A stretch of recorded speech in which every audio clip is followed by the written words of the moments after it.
সুপ্রভাত। আবার আমরা আমাদের ইনস্টিটিউট থেকে চলে এসেছি। আমি সায়ন্তন। আমি গতকাল ফার্মাকোলজির receptor signaling drug receptor signaling system সম্পর্কে ক্লাসটা শুরু করেছিলাম। আজকে একটু কন্টিনিউ করব। বুঝতেই পারছেন যে খুব ছোট্ট প্রয়াস এবং অতটা ভালো ডেকোরেটিভ নয় আমরা এই টিউটোরিয়ালটা। আমরা অবশ্যই পরবর্তীকালে প্রত্যেকটা টপিক থেকে খুব ইউটিউব তৈরি করবো। এবং নার্সিংয়ে যারা পড়াশোনা করছো, ফার্মাসিতে যারা পড়াশোনা করছো, তারা আমাদের এই চ্যানেলটিকে সাবস্ক্রাইব করতে পারো।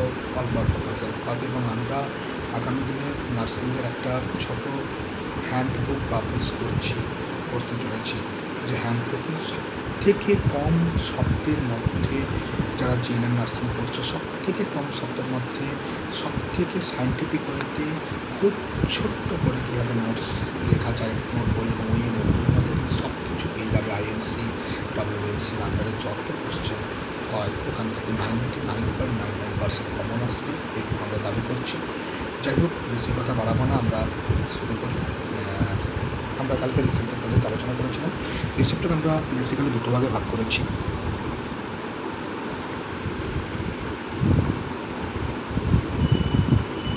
রিসেপ্টরকে আমরা দুটো ভাগে ভাগ করেছি পজিশন অনুযায়ী।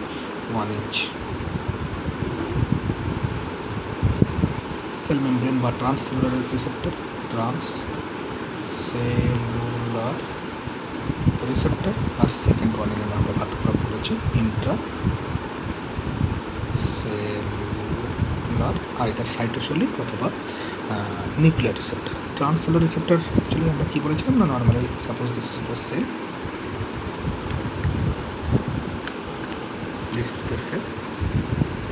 এবং এই সেলে বেসিক্যালি সেল মেমব্রেনের গায়ে রিসেপ্টর আছে, that is the transcellular receptor.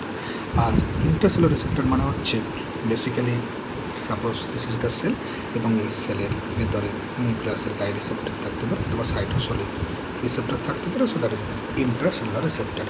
Transcellular receptor প্রধানত কাদের থাকে? নর্মালি ধরো আমরা acetylcholine,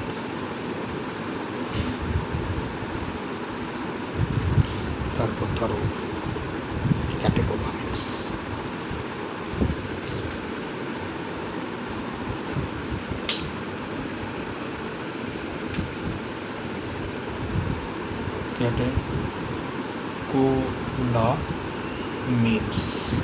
ক্যাটেকোলামিনস।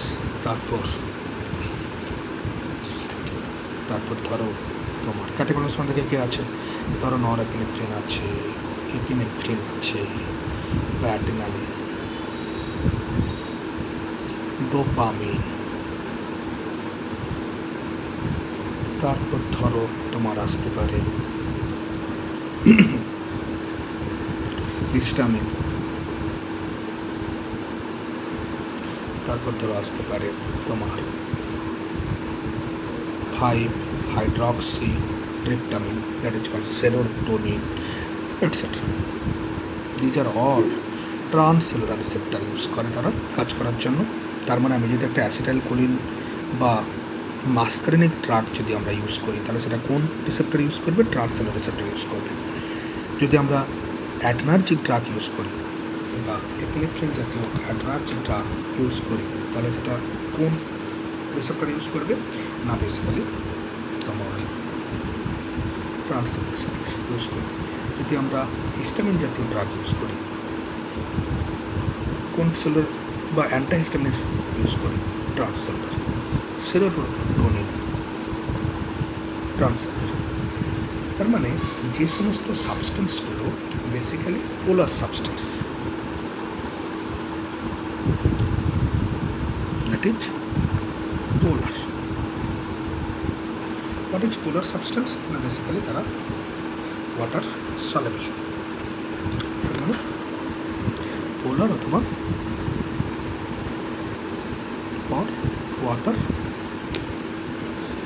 Soluble.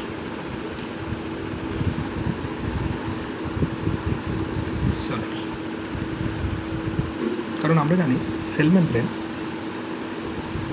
Basically lipid bilayer নিয়ে তৈরি, তার মানে বেসিক্যালি ওয়াটার অথবা ওয়াটার সলেবল সাবস্টেন্স সহজে কিন্তু প্রবেশ করতে পারবে না। সো দ্যাটস ওয়াই পোলার বা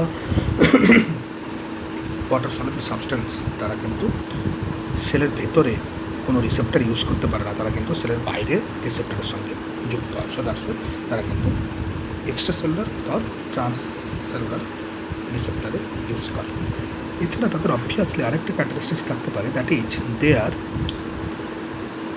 মলিকুলার ওয়েট অনেকটা হাই, মানে হাই মলিকুলার ওয়েট। তার মানে একটা সেলের মধ্যে ঢুকতে গেলে নর্মালি ছোটো যদি হয় তাহলে র্যাপিডলি পাস করবে, যদি বড় মলিকুল হয় তাহলে কিন্তু সহজে পাস করতে পারবে না। যাতে তাদের মলিকুলার ওয়েট অনেকটা হায়ার, অনেকটা হেভি মলিকুলার ওয়েট, তার ফলে কিন্তু তারা সহজে কিন্তু তোমার এই সেলের মধ্যে ডিরেক্টলি পাস করে তারা কিন্তু তোমার ইন্টারসেলুলার রিসেপ্টরের সঙ্গে যুক্ত হতে পারে না।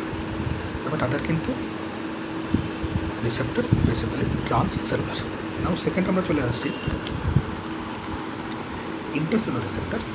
অবভিয়াসলি যারা কিন্তু হাইলি লিপিড সলেবল হবে, এখানে ওয়াটার সলেবল, এখানে আমরা কী দেখেছি highly lipid soluble. So that is the highly lipid soluble. So highly lipid soluble হতে হবে। এবং সেকেন্ড হচ্ছে কি, তার মানে কি নন পোলার, মানে নন চার্জড পোলারিটি নিয়ে। আর অবভিয়াসলি তারা কিন্তু small molecular weight, molecular weight কিন্তু কম। Example alcohol, alcohol highly lipid soluble. Example কী হতে পারে, দ্যাট ইজ অ্যালকোহল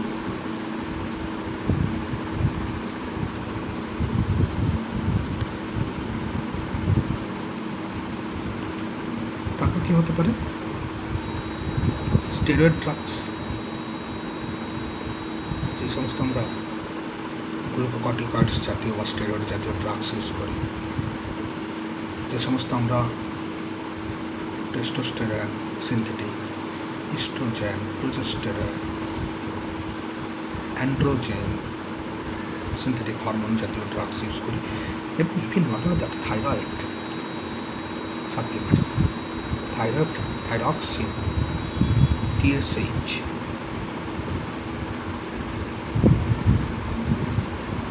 যেগুলো আমরা ইউজ করি সেগুলো সব কিন্তু সেলের মধ্যে কিন্তু ইন্টারসেলুলার রিসেপ্টার ইউজ করে, কারণ তারা কি হাইলি লিপিড সলেবল। তারপরে যে সমস্ত ড্রাগগুলো হাইলি লিপিড সলেবল তারা কিন্তু, বা যারা ইন্টারসেলুলার রিসেপ্টার ইউজ করে তাদের কিন্তু onset of action very fast.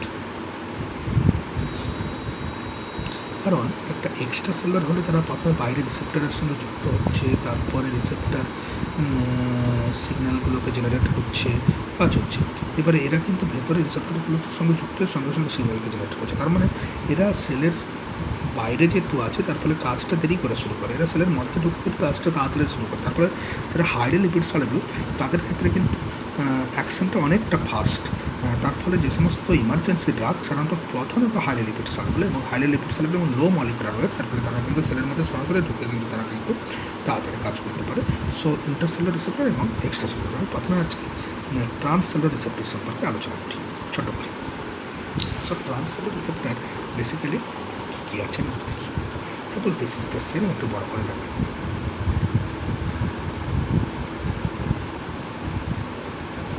Suppose this is the cell, একটা রিসেপ্টর আছে,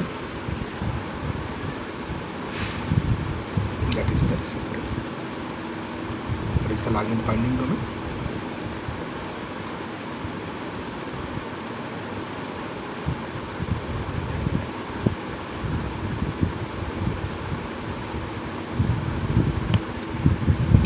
আমি একটা রিসেপ্টর দেখতে পাচ্ছি, এই রিসেপ্টরটা বেসিক্যালি ট্রান্সসেলুলার, কারণ কি বাইরে থেকে আছে ভেতরে থেকে আছে, দ্যাটস ওয়াই ইট ইজ ট্রান্সসেলুলার। এবং এর একটা লাইগেন্ড বাইন্ডিং ডোমেন আছে, এবং এখানে দেখতে পাচ্ছি একটা ইফেক্টর ডোমেন আছে। রিসেপ্টর যেখানে রিসেপ্টরের দুটো এন্ড রয়েছে, একটা হচ্ছে এক্সট্রা সেলুলার এন্ড, একটা হচ্ছে ইন্টারসেলুলার এন্ড। এক্সট্রা সেলুলার এন্ডের সঙ্গে কে যুক্ত হয়, লাইগেন্ড যুক্ত হয়, যেমন এপিনেফ্রিন, নরএপিনেফ্রিন, এটসেট্রা এটসেট্রা আছে। So that is the extra cellular end, it is the extra cellular end, এবং এখানে কে যুক্ত হতে পারবো আমরা ligand binding domain, ligand binding domain. আর ইন্টারসেলুলার এন্ডটাকে আমরা কি বলতে পারি, ইন্টারসেলুলার এন্ডের সঙ্গে আমরা বলতে পারি effector domain, that is the effector, effect তৈরি হচ্ছে ইফেক্টর ডোমেন। তো এইটা একটা রিসেপ্টর দেখতে পাচ্ছি, আরেকটা রিসেপ্টর আমি আঁকি, আমি এটা আঁকছি, দ্যাট ইজ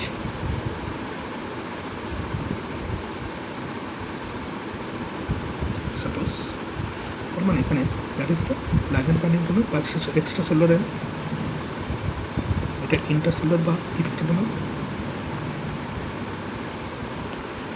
একটা রিসেপ্টর আছে, সাপোজ আমি এখানে আঁকছি,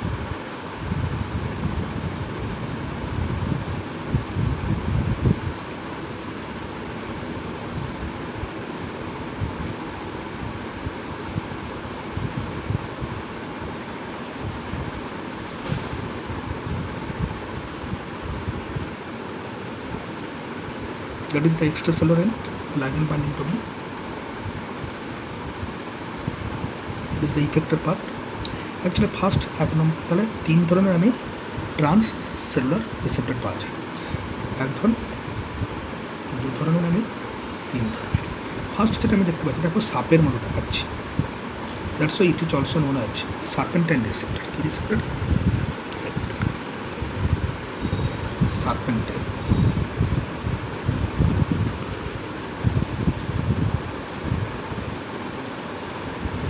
সার্পেন্টাইন, সার্পেন্টাইন কথা বলে স্নেক, দেখো এটা অলমোস্ট স্নেকের মতো।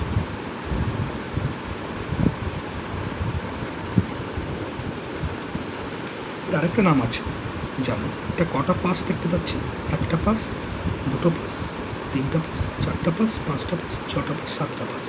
তার হচ্ছে সাত পাসে পাস করেছে মানে ভেতরে ঢুকেছে, বাইরে বেরিয়েছে 7 বার। So that's why it is also known as 7 pass receptor. তাহলে serpentine receptor or 7 pass receptor. এইখানে ধরো আমি এপিনেফ্রিন দিয়েছি, এই এপিনেফ্রিন যখন এখানে যুক্ত হবে তখন এই যে ইফেক্টর ডোমেনটা একটা প্রোটিনের সঙ্গে যুক্ত। এই প্রোটিনটাকে বলা হচ্ছে জি প্রোটিন। কেন এর জি নাম দেওয়া হয়েছে আমরা জানি না, মানে এটাকে জি প্রোটিন বলা হচ্ছে, জি প্রোটিন। তাহলে জি প্রোটিন অ্যাক্টিভেট হলে তাহলে এপিনেফ্রিন এই সার্পেন্টাইন রিসেপ্টরের সঙ্গে যুক্ত হলে ইফেক্টর ডোমেন জি প্রোটিনকে অ্যাক্টিভেট করে। তাহলে জি প্রোটিনকে যেহেতু অ্যাক্টিভেট করে তাহলে কী হচ্ছে, বা জি প্রোটিনকে রেগুলেট করে, তাই একে আমরা এই 1 নম্বর রিসেপ্টরকে আমরা অনেক সময় বলি জি প্রোটিন কাপলড রিসেপ্টর। তাহলে serpentine receptor 1 pass receptor, G protein coupled receptor, same why it is called serpentine, সাপের মতো। Second why it is called 7 pass, 7 বার পাস করছে, why it is called G protein coupled, because এই রিসেপ্টর অ্যাক্টিভেট হলে এই effector ডোমেনটা জি প্রোটিনকে, ইন্ট্রাসেলুলার জি প্রোটিনকে মডুলেট করে অ্যাকশন সিগন্যাল প্রসেস মানে জেনারেট করে, এর দিয়ে স্পেসিফিক ফাংশন করে, তাই একে আমরা জি প্রোটিন কাপলড রিসেপ্টর বলে থাকি। সেকেন্ড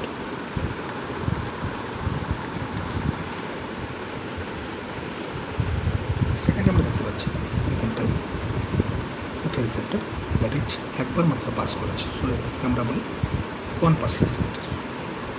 দেখো একবার মাত্র ট্রান্সমেমব্রেন পাস করেছে, সো 1 পাস। এবং নর্মালি এই রিসেপ্টরগুলোতে নর্মালি এনজাইম যুক্ত হয়, তাই একে অনেক সময় আমরা বলে থাকি এনজাইম লিঙ্কড রিসেপ্টর। এনজাইম এখানেও যুক্ত হতে পারে, বাট এনজাইম এখানেও যুক্ত হতে হবে, এনজাইম লিঙ্কড। এখানে যদি এনজাইম যুক্ত, enzyme linked 7 pass receptor, but এখানে যদি এনজাইম যুক্ত, এনজাইম লিঙ্কড 1 পাস রিসেপ্টর।